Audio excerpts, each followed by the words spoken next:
Good morning students. ये बेटा आपका ऑर्गेनिक केमिस्ट्री का लास्ट चैप्टर है, दैट इज़ कार्बोक्सिलिक एसिड। इसके अलावा हमने सारे चैप्टर कर लिए हैं, ठीक है।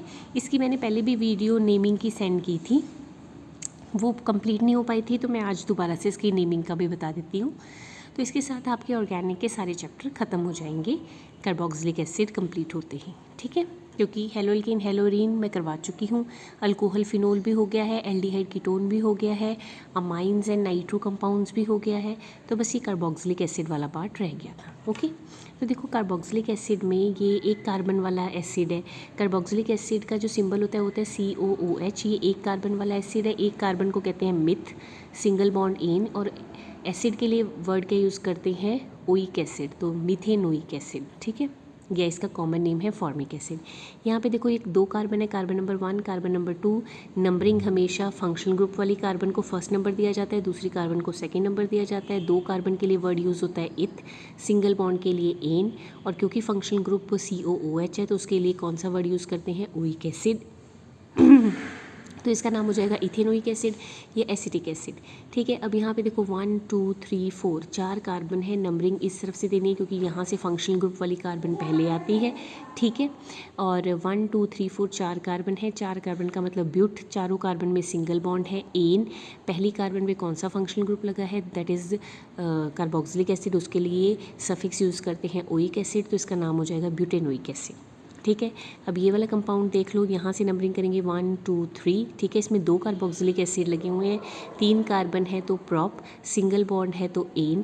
पहली कार्बन और तीसरी कार्बन पे फंक्शनल ग्रुप लगा है कार्बोक्सिलिक एसिड, और कार्बोक्सिलिक एसिड के लिए यूज़ करते हो आप सफिक्स ओइक एसिड, क्योंकि दो कार्बोक्सिलिक एसिड है तो यूज़ हो जाता है डाई ओइक एसिड, तो प्रोपेन 1,3 डाई ओइक एसिड, या इसका नाम होता है मेलोनिक एसिड, ठीक है।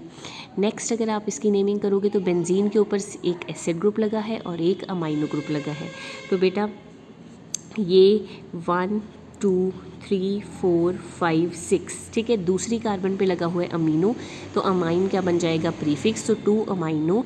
ये बेंजीन के ऊपर ओइक एसिड, तो benzoic acid, 2 amino benzoic acid, या इसका कॉमन नेम है anthranilic acid, okay. Now this one, इसके लिए आप ऐसे कर सकते हैं 1 2 3, ये carbon number 1, carbon number 2, carbon number 3, 3 carbon है, तो दैट इज़ प्रोपेन। पहली कार्बन पे भी एसिड, दूसरी पे भी एसिड, तीसरी पे भी एसिड, तो इसको कह सकते हैं 1 2 प्रोपेन, 1 2 3 ट्राईओइक एसिड। अब ये देखो बेंजीन है, उसके ऊपर 2 COH ग्रुप लगे हैं, कार्बन नंबर 1 पे, कार्बन नंबर 2 पे, 3 4 5 6। पहली और दूसरी पे बेटा ओइक एसिड लगा है, तो बेंजीन 1 2 डाईओइक एसिड, या इसका नाम है थैलिक एसिड, ठीक है। अब यहाँ पे देखो कार्बन नंबर 1 और कार्बन नंबर 4 पे COOH है, तो इसका नाम हो जाएगा देखो कार्बन नंबर 1, कार्बन नंबर 2 3 4 5 6, तो इसका नाम हो जाएगा बेंजीन 1 4 डाईओइक एसिड। पहली कार्बन और चौथी कार्बन पे जो है एसिड लगा हुआ है, या इसका नाम होता है terephthalic acid, okay. So this is the naming. आप नेमिंग कैसे करोगे कार्बोक्सिलिक एसिड की। अब जो जैसे कि हम चैप्टर शुरू करते हैं तो सबसे पहले आता है methods of preparation of carboxylic acid. तो आपने कार्बोक्सिलिक एसिड किससे बनाने हैं बेटा, अल्कोहल से बनाना है। सबसे पहला मेथड है अल्कोहल से आप बनाओगे कार्बोक्सिलिक एसिड। ये आप एल्डिहाइड और कीटोन में भी बना चुके हो, क्योंकि आपको पता है कि अल्कोहल जो है जब ऑक्सीडाइज होता है कि MnO4 और K2Cr2O7 की प्रेजेंस में, तो वो ऑक्सीडाइज होकर क्या बनाता है बेटा, कार्बोक्सिलिक एसिड, ओके। तो देखो 1 डिग्री अल्कोहल है, ठीक है। 2 कार्बन मतलब इथ, सिंगल बॉन्ड मतलब एन, और अल्कोहल के लिए क्या यूज़ करते हो, ओल, तो इथेनॉल। इथेनॉल की अगर ऑक्सीडेशन करोगे K2Cr2O7 या KMnO4 किसी से भी ऑक्सीडेशन कर दो, तो बेटा ऑक्सीडेशन का मतलब होता है एडिशन ऑफ ऑक्सीजन या रिमूवल ऑफ हाइड्रोजन। तो बेटा इसमें से हाइड्रोजन रिमूव हो जाएगा, क्या बन जाएगा, CH3CHO, एल्डिहाइड बन जाएगा। एल्डिहाइड फर्दर ऑक्सीडाइज होके बेटा उसमें एडिशन ऑफ ऑक्सीजन होगा, तो 2 कार्बन वाला अल्कोहल है तो 2 कार्बन वाला एसिड बन जाएगा, ठीक है। अगर आप रिएक्शन एल्डिहाइड पे ही रोकना चाहते हो तो बेटा उसमें PCC डालेंगे, लेकिन इस केस में क्योंकि हमने एसिड बनाना है तो हम PCC नहीं डालेंगे, तो पहले इथेनॉल से एल्डिहाइड बनेगा और एल्डिहाइड की फर्दर ऑक्सीडेशन से इथेनोइक एसिड बन जाएगा। सिमिलरली ये 3 कार्बन वाला अल्कोहल है प्रोपेनॉल, इसकी ऑक्सीडेशन करोगे 1 डिग्री अल्कोहल है, तो 1 डिग्री अल्कोहल की ऑक्सीडेशन से पहले 1 डिग्री एल्डिहाइड बनेगा, और फिर उसकी फर्दर ऑक्सीडेशन से 3 कार्बन वाला अल्कोहल है तो 3 कार्बन वाला एसिड बन जाएगा, that is propanoic acid plus water जो है रिमूव हो जाएगा, ठीक है। This is from alcohol. Second method है फ्रॉम एल्डिहाइड।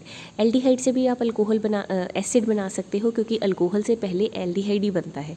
तो aldehyde get oxidise to acid, आपको मैंने करवाया था। एल्डिहाइड जो है वो एसिड में चेंज हो जाता है किसी भी ऑक्सीडाइजिंग से, चाहे माइल्ड ऑक्सीडाइजिंग एजेंट लो चाहे स्ट्रॉन्ग ऑक्सीडाइजिंग एजेंट लो। KMNO4, K2Cr2O7, टॉलन्स reagent, Benedict solution, सबसे जो है बेटा एल्डिहाइड से एसिड बन जाता है। तो ये हमने पहले भी किया है। Tollens reagent test, Tollens reagent test में क्या करते थे हम, एल्डिहाइड लेते थे, उसमें सिल्वर सॉल्ट ऑफ ये कंपाउंड डालते थे, ठीक है, सिल्वर जो का अमोनियम सॉल्ट वाला कंपाउंड है, टॉलन्स रिएजेंट कहते हैं इसे, AgNH3 तो बेटा क्या होगा, एल्डिहाइड की ऑक्सीडेशन हो जाएगी, 2 कार्बन वाला एल्डिहाइड है, 2 कार्बन वाला एसिड बन जाएगा, यहाँ से सिल्वर जो है वो रिमूव हो जाएगी, सिल्वर मिरर बन जाएगा, और साथ में अमोनियम हाइड्रोक्साइड जो है वो रिमूव हो जाएगा। तो मतलब कि टॉलन्स रिएजेंट को सिल्वर मिरर टेस्ट भी इसलिए कहते हैं, क्योंकि ये जो टॉलन्स रिएजेंट है ये बेसिकली जो है अपनी ऑक्सीजन इसको देता है, इसको ऑक्सीडाइज कर देता है, एल्डिहाइड से एसिड बन जाता है, सिल्वर अलग हो जाता है, तो सिल्वर मिरर बन जाता है on the walls of the test tube, ठीक है, और साथ में अमोनियम हाइड्रोक्साइड बाहर निकल जाता है। इसके अलावा फेलिंग सॉल्यूशन टेस्ट भी कर सकते हैं। फेलिंग सॉल्यूशन आपको पता है copper sulphate and copper potassium tartrate का जो है वो मिक्सचर होता है। बेनेडिक्ट सॉल्यूशन जो है कॉपर सल्फेट और कॉपर पोटाशियम जो है वो सिट्रेट का सॉल्यूशन होता है। तो बेटा आपने एल्डिहाइड लिया, उसमें कॉपर सल्फेट में से कॉपर 2 पॉजिटिव और सोडियम पोटाशियम जो है टार्ट्रेट में से OH नेगेटिव, यहाँ पे आप 2 कॉपर 2 पॉजिटिव और 5 OH नेगेटिव ले लोगे। तो बेटा ये क्या करेगा, एल्डिहाइड की ऑक्सीडेशन हो जाएगी, 2 कार्बन वाला एसिड बन जाएगा, कॉपर की ऑक्सीडेशन हो जाएगी, CU2O रेड PPT बन जाएंगे, और जो हाइड्रोक्सिल ग्रुप है उसकी ऑक्सीडेशन जो है वाटर में हो जाएगी। तो बेसिकली आपको कैसे पता चलेगा कि ये ऑक्सीडाइज हो गया है, जैसे ही रेड PPT बन गए, ठीक है, टेस्ट ट्यूब में, तो इसका मतलब आपका जो एल्डिहाइड है वो ऑक्सीडाइज हो चुका है एसिड में, ठीक है। तो इस तरह से आप Tollens reagent test, Fehling solution या बेनेडिक्ट सॉल्यूशन का भी सेम ही रिएक्शन होता है, तो उससे आप एल्डिहाइड को ऑक्सीडाइज कर सकते हैं एसिड में, ठीक है। थर्ड मेथड है method of preparation of carboxylic acid from alkyl benzene.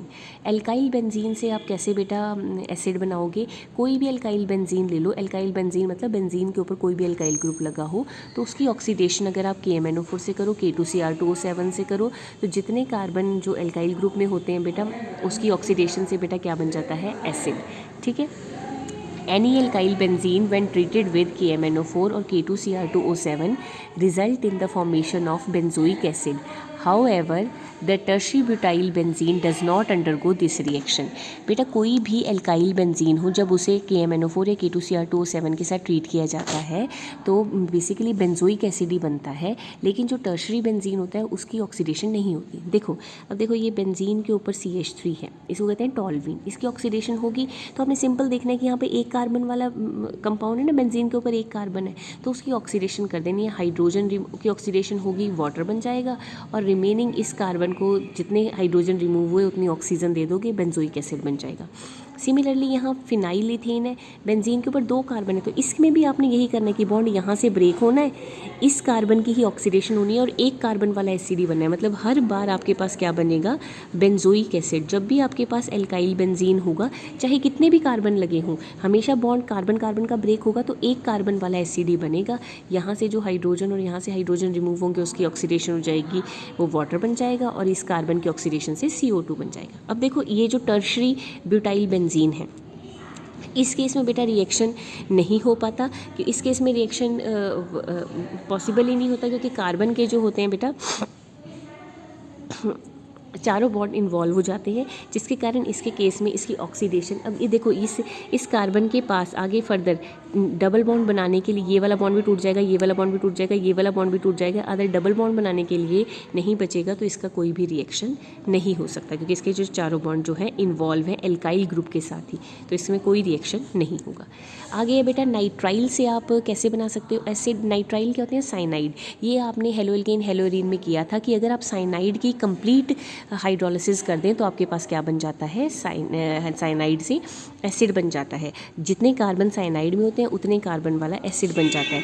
देखो पहले आप एक वाटर का मॉलिक्यूल डालोगे तो बेटा ये 2 बॉन्ड ब्रेक होंगे और आपके पास बनेगा CH3 C double bond O NH 2, ठीक है जी। ये अमाइड बनेगा। जब आप एक वाटर का मॉलिक्यूल डालोगे तो अमाइड बनेगा, क्योंकि इसके 2 बॉन्ड टूटेंगे, कार्बन को ऑक्सीजन मिल जाएगा, नाइट्रोजन को हाइड्रोजन मिल जाएंगे। फिर जब आप इसमें सेकेंड वाटर का मॉलिक्यूल डालोगे, ये होता है H पॉजिटिव OH नेगेटिव, तो बॉन्ड यहाँ से टूटेगा, कार्बन पे पॉजिटिव, नाइट्रोजन पे नेगेटिव, तो कार्बन पॉजिटिव को OH नेगेटिव मिल जाएगा, नाइट्रोजन नेगेटिव को H पॉजिटिव मिल जाएगा, तो CH3COOH बन जाएगा, ठीक है, और अमोनिया बाहर निकल जाएगा। तो इस तरह से आप नाइट्राइल की ऑक्सीडेशन से भी क्या बना सकते हैं, एसिड बन जाता है। तो this is the 4th method of preparation of carboxylic acid, ठीक है। सिमिलरली अगर ये बेंजीन के ऊपर CN है तो ये हो जाएगा बेंजोनाइट्राइल, इसका हाइड्रोलिसिस होगा तो भी देखो इसके पास एक कार्बन है ऊपर, तो इस कार्बन की ऑक्सीडेशन से जो है आपका एसिड बन जाएगा, बेंजोइक एसिड, और जो नाइट्रोजन है उससे अमोनिया बन जाएगा। सेम अगर आइसोनाइट्राइल से बनाना हो, आइसोनाइट्राइल होता है N triple bond C, cyanide होता है C ट्रिपल बॉन्ड N, उसका उल्टा N ट्रिपल बॉन्ड जो है C, इस पर वैसे पॉजिटिव चार्ज आएगा, ये ऐसे होगा, ठीक है, इस पर नेगेटिव होता है। तो जब इसका हाइड्रोलिसिस होगा तो बेटा बॉन्ड यहाँ से टूटेगा, तो ये जो है जब ये बॉन्ड यहाँ से टूटेगा, नाइट्रोजन को मिल जाएंगे हाइड्रोजन और कार्बन को मिल जाएगा ऑक्सीजन, तो एक कार्बन वाला एसिड जो है मिथेनोइक एसिड, या इसको क्या कहते हैं बेटा, फॉर्मिक एसिड बन जाएगा, formic acid, okay. Next is using Grignard reagent. When Grignard reagent is treated with CO2, जब ग्रिग्नार्ड रिएजेंट होता है RMgBr, CH3MgBr, ठीक है, इसको CO2 से ट्रीट करोगे तो बेटा आपका क्या होगा, बॉन्ड यहाँ से टूटेगा और इसके बीच में क्या आ जाएगा, CO2 आके लग जाएगा, तो ये हो जाएगा CH3COOMgBr। फिर आप हाइड्रोलाइसिस करोगे, हाइड्रोलाइसिस में बॉन्ड यहाँ से टूटेगा, ऑक्सीजन पे नेगेटिव, मैग्नीशियम मेटल है इस पे पॉजिटिव, और हाइड्रोलाइसिस में आपको पता है H पॉजिटिव और OH नेगेटिव, तो बेटा O नेगेटिव को H पॉजिटिव मिल जाएगा, Mg पॉजिटिव को OH नेगेटिव मिल जाएगा, तो ये बन जाएगा CH3COOH प्लस MgOHBr। तो इस तरह से आपके पास एक कार्बन वाले मिथाइल मैग्नीशियम ब्रोमाइड से 2 कार्बन वाला एसिड बन जाएगा, क्योंकि कार्बन जो है दूसरी कहाँ से आएगी, CO2 से आएगी। सिमिलरली अगर बेंजीन के ऊपर MgBr लगा दोगे, that is phenyl magnesium bromide, ये this is phenyl magnesium bromide, okay, ठीक है। तो इसका भी जब CO2 डालोगे तो बेटा सेम क्या होगा, बॉन्ड यहाँ से टूटेगा और CO2 जो है यहाँ के बीच में लग जाएगी, COOMgBr हो जाएगा।